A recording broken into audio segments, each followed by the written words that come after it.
या बातमीचे प्रायोजक आहेत hotel pick and carry Ankit Purna snacks. फक्त 45 रुपयात स्वादिष्ट मिसळपाव मिळण्याचे एकमेव ठिकाण। पत्ता आसरा हाऊसिंग सोसायटी, आसरा चौक। वीज वितरण महामंडळ अदानीच्या घशात घालण्याचा दुर्दैवी घाट। महाराष्ट्र शासनाकडून वीज चोरी, वीज गळती आणि भ्रष्टाचाराच्या नावाखाली दरवर्षी 25,000 कोटी रुपयांची जनतेची लूट। कॉम्रेड अॅडम मास्तर। सोलापूर महाराष्ट्र राज्य वितरण मंडळाची स्थापना 6 जून 2005 साली झाली। विजेचे महावितरण व्हावे या उद्देशाने शासनाची ही अत्यावश्यक सेवा असणारी यंत्रणा खाजगी कंपन्यांना देण्यात आली। परिणामी अनेक सदोष वीज वितरणात निर्माण झालेले आहेत। याबाबत लोकप्रतिनिधी सभागृहात तर जनता रस्त्यावर उतरून महावितरण कंपनी विरुद्ध आक्रोश व्यक्त केलेले आहेत।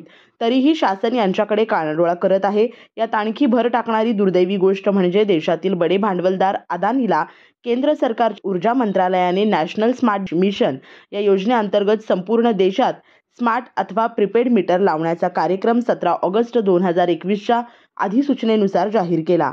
महाराष्ट्र शासनाने दिनांक 25 ऑगस्ट 2022 रोजी स्मार्ट प्रीपेड मीटर लावण्याचा निर्णय घेतला। देशातील 25 कोटी ग्राहकांचे मार्च 2026 पर्यंत मीटर बदलण्याचे आदेशही देण्यात आलेले आहेत। प्रति स्मार्ट मीटरची किंमत 11,986 रुपये एवढी आहे। सुधारित वितरण क्षेत्र योजना RDSS या योजनेअंतर्गत काम सुरू करण्यात आले आहे। 60% अनुदान केंद्र सरकारकडून देण्यात येणार आहे। उर्वरित 40% रक्कम ही महावितरणने कर्जाद्वारे उभी करायची आहे। याचा अर्थ असा आहे की दिनांक 1 एप्रिल 2025 पासून लागू होणाऱ्या नवीन वीज दरामध्ये समावेश असण्याची शक्यता आहे। अदानीकडे 10 वर्षांची मालकी राहणार असून अर्थातच राज्य शासन राज्यातील जनतेच्या खिशातले 25,000 कोटी रुपये वीज चोरी, वीज गळती आणि भ्रष्टाचाराच्या नावाखाली लुटत आहे। वीज महामंडळ अदानीच्या घशात घालण्याचा दुर्दैवी घाट घातलेला आहे, अशी जळजळीत टीका ज्येष्ठ नेते तथा माजी आमदार कॉम्रेड नरसय्या आडम मास्तर यांनी माकपाच्या सर्वसाधारण सभेत केली। भारताचा कम्युनिस्ट पक्ष मार्क्सवादी सोलापूर जिल्हा समितीच्या वतीने बुधवार दिनांक 12 मार्च रोजी संध्याकाळी 6 वाजता दत्तनगर पक्षाचे मध्यवर्ती कार्यालय येथे जिल्हा समिती सदस्य कॉम्रेड विलियम ससाणे यांच्या अध्यक्षतेखाली पार पडली। यावेळी जिल्हा सचिव कॉम्रेड युसुफ शेख मेजर यांनी स्मार्ट मीटर प्रश्नी महावितरण कार्यालयावर 23 एप्रिल 2025 रोजी मार्क्सवादी कम्युनिस्ट पक्षाच्या वतीने हल्लाबोल मोर्चा काढण्याचा निर्धार केलेला असून त्यासाठी जनतेत स्मार्ट मीटर तोटे व धोक्यासंबंधी प्रबोधन करण्याचे आवाहन केले। यावेळी मंचावर पक्षाचे जिल्हा सचिव कॉम्रेड युसुफ शेख मेजर, पक्षाचे राज्य सचिव मंडळ सदस्य ॲडव्होकेट MH शेख, राज्य समिती सदस्य कॉम्रेड नलिनीताई कलबुर्गी, ॲडव्होकेट अनिल वासम आदींची उपस्थिती होती। ते पुढे बोलताना म्हणाले की महावितरणचे 25,000 कर्मचारी कमी होणार। वीज ही सेवा म्हणून राहणार नाही, तर वीज ही विक्रीची वस्तू राहील। ग्राहक हा खरेदीदार राहील। 300 युनिटच्या आतील 2 कोटी ग्राहकांना या स्मार्ट प्रीपेड मीटरचा काहीही फायदा होणार नाही। स्मार्ट प्रीपेड मीटर संगणक प्रणालीशी जोडलेली असल्याने ज्यावेळेस संगणक प्रणाली फेल होईल त्याच वेळेस वीज खंडित होणार। स्मार्ट मीटर वीज वापराची गोळा करत असलेली माहिती रेडिओ लहरी, वायफाय, वायरलेस संगणक प्रणाली व मोबाईलद्वारे ग्राहकांना कळवण्यात येईल। उत्तर प्रदेश, बिहार व हरियाणा या राज्यांमध्ये स्मार्ट प्रीपेड मीटरबद्दल भरपूर प्रमाणात असंतोष आहे। स्मार्ट प्रीपेड मीटर मोबाईल नेटवर्कवर आधारित आहे। ज्या परिसरात नेटवर्क खराब असेल त्या ठिकाणचा मीटर काम करणार नाही। एकदा स्मार्ट प्रीपेड मीटर लावल्यास परत जुने मीटर लावण्याची परवानगी नाही। जुन्या मीटरवरती शासनाचा विश्वास नाही का? असल्यास का बदलतात?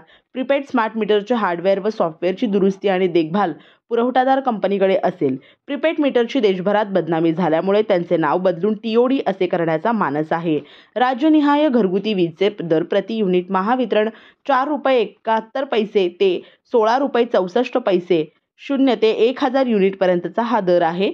20 ते 50 किलोबाईटसाठी प्रति युनिटचे दर 12.14 पैसे असणारा दर आला 24.18 वजे करण्यात आले।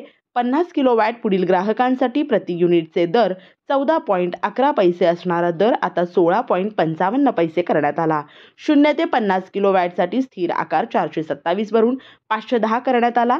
वीज नियामक आयोगाने महावितरणाला त्यांच्या सुमारे 2.70 कोटी ग्राहकांकडून 527.73 कोटी रुपयांचे इंधन समायोजन शुल्क वसूल करण्याची परवानगी दिली आहे। त्यामुळे सर्व श्रेणीतील ग्राहकांचे विजेचे दर वाढ होणार। दिनांक 8 जानेवारी 2024 रोजी आयोगाकडे इंधन समायोजन शुल्क आकारण्याची परवानगीची मागणी केली असता ती मंजूर करण्यात आली। सन 2025-2026 या वर्षामध्ये जे घरगुती ग्राहक 100 युनिटपेक्षा कमी वीज वापरतात त्यामध्ये 23% कपातीचा प्रस्ताव आहे. या ग्राहकांना सध्या एका युनिटला ₹7.65 मोजावे लागतात.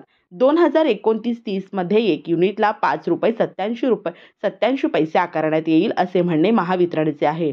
घरगुती ग्राहकांना सवलतीचा लाभ घेता यावा यासाठी महावितरणकडून TOD time of day meter बसवण्याचा प्रस्ताव विचाराधीन आहे. टीओडी मीटरचे दर सकाळी वेगळे व रात्रीचे वेगळे असणार आहेत. मोठी लोकसंख्या ही झोपडपट्टी चाळीमध्ये राहतात व त्यांचे उत्पन्न अल्प असल्यामुळे विजेचा वापर मर्यादित आहे. अशा ग्राहकांना 300 युनिटपर्यंत अनुदानित वीज पुरवण्याची जबाबदारी राज्य सरकारने घेणे आवश्यक आहे. महाजेनकोच्या मालकीच्या औष्णिक वीज केंद्राच्या सुधारणा, देखभाल आणि आधुनिकीकरण गुंतवणूक करण्यात राज्य सरकारचे हेतू परस्पर दुर्लक्षामुळे या युनिटची उत्पादकता गंभीरपणे धोक्यात आलेली आहे. केंद्र सरकार राज्यांना वीज प्रति युनिट ₹4.70 या दराने देत आहे व आपल्याला प्रति युनिट ₹9.60 प्रमाणे घ्यावे लागते. 15% वीज गळती म्हणजे जवळपास 16,500 कोटींची वीज चोरी किंवा भ्रष्टाचार यामुळे घरगुती ग्राहकांवर जवळपास प्रति युनिट ₹1.25 अतिरिक्त बोजा पडत आहे. शेतीपंप वीज विक्री हे वितरण गळती व चोरी भ्रष्टाचार लपवण्यासाठी अत्यंत सोयीस्कर उपाय आहे. शेतीपंपाचा वापर 30% व वितरण गळती 15% असे नेहमी दर्शवण्यात येत आहे. यावेळी पक्षाचे राज्य समिती सदस्य कॉम्रेड नसीमा शेख, दत्ता चव्हाण, व्यंकटेश कोंगारी, शेवंता देशमुख, शंकर म्हेत्रे, रंगप्पा मरेड्डी व सर्व जिल्हा समिती सदस्य व कार्यकर्ते आदींची उपस्थिती होती. या बातमीपत्राचे प्रायोजक आहेत अंकलकर बंधू यांचे शीख कॉर्नर मटन भाजनालय. आमच्याकडे बकऱ्याचे मटन शीख कढई व फिश शीख कढई तयार करून मिळेल. पत्ता दत्तनगर मार्कंडेय जलतरण समोर सोलापूर. संपर्क नंबर 9923068882.